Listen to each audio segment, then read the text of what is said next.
Magandang umaga po sa ating lahat. Nawa po ay naging maayos po yung ating pong linggo. At nawa rin po ay nakita po natin yung kabutihan ng ating Panginoon sa ating pong mga buhay. Samahan niyo po ako sa ating pong pastoral prayer. Tayo pong lahat ay manalangin. Panginoon, nagpapasalamat po kami sa napakagandang araw na patuloy niyo pong ipinagkakaloob sa amin. And we thank you, Lord God, for who you are in our lives. Marami pong salamat, Panginoon, dahil sa pang-araw-araw po naming mga buhay, nakikita namin na kayo po yung aming Diyos na makapangyarihan sa lahat. And you know and search all things sa aming pong mga buhay, Panginoon. Kaya rin po yung aming pong kasama at ang inyong pong presensya ay lagi po naming nararamdaman. At alam po namin, Panginoon, na kayo rin po yung aming Diyos na nakakagawa ng lahat ng bagay. Sa aming pong pananalangin ngayong umaga, aming patuloy pong dinutulog sa iyo ang aming pong bansang Pilipinas. Marami pong salamat, Panginoon, dahil alam namin na kayo po yung Diyos ng Pilipinas. Kayo po, Panginoon, ang nagpapatakbo po ng aming pong bansa. Kahit po madami po kaming nababalitaan at napapanood po sa news na hindi po nagiging maayos yung iba pong kalagayan po ng aming pong bansa. Pero alam po namin, Panginoon, na kayo po ang laging handang sumaklolo sa mga oras ng aming pong mga kapaghihatian at mga problema po. Amin pong dinadalangin sa iyo, Panginoon, ang aming pong Pangulong Noynoy Aquino.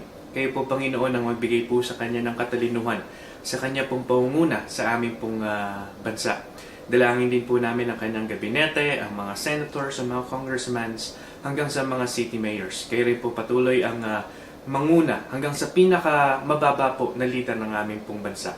Lord, patuloy din po namin pinapanalangin sa iyo ang aming pong lugar, ang Muntinlupa City. Kayo po, Panginoon, ang patuloy na umalalay sa aming pong mga leaders. Dalangin po namin ang aming pong mayor. Kayo po ang patuloy na magbigay sa kanya ng katalinuhan.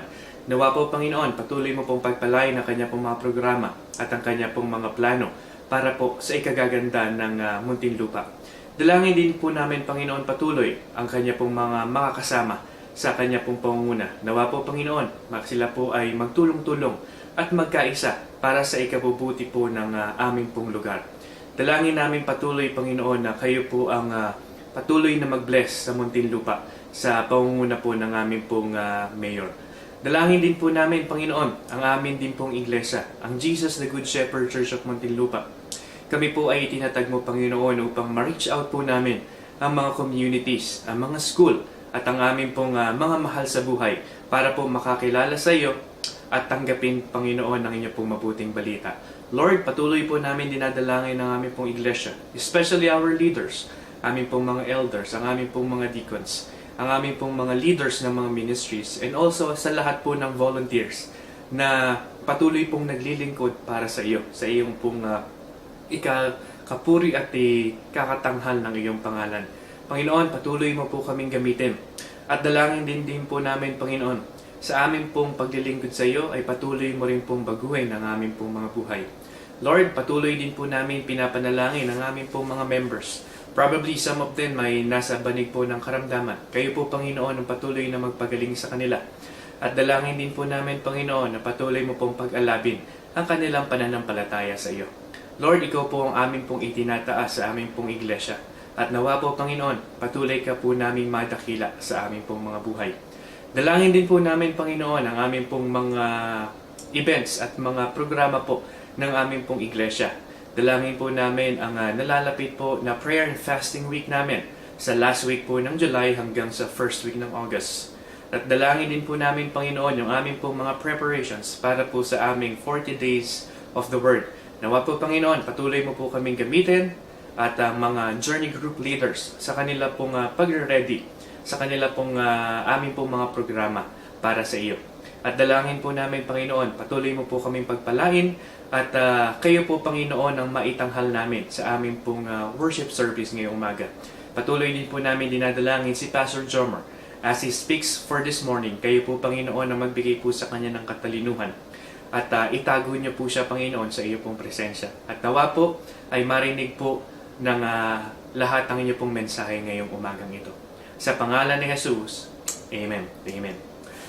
Gusto ko lang po kayong kamustahin. Kamusta na po ang pagbabasa nyo ng Book of Mark? Sana po pagbalik ko dyan sa Pilipinas ay natapos na natin ng Book of Mark dahil malapit na rin po mag-end yung ating preaching series ngayon. Meron lang po akong two announcement for all of us na kailangan natin bigyan ng pahalaga. Kailangan na natin mag-prepare para po sa ating prayer and fasting week sa last week po ng July. At ating pong idulog sa ating Panginoon din yung ating pong mga preparation sa iba't iba pa pong programa ng ating pong iglesia. Katulad din po nung ating 40 Days of the Word at panalangin din po natin yung pine-prepare po ng mga singles, yung ating pong fun run, family run ng JGSCM. Dalangin po natin sila sa kanila pong preparations at i-announce po namin sa inyo ang mga iba pa pong programa para po sa taon na ito. Magandang umaga po sa ating lahat at lahat po ng kapurihan ay ibigay natin sa Panginoon.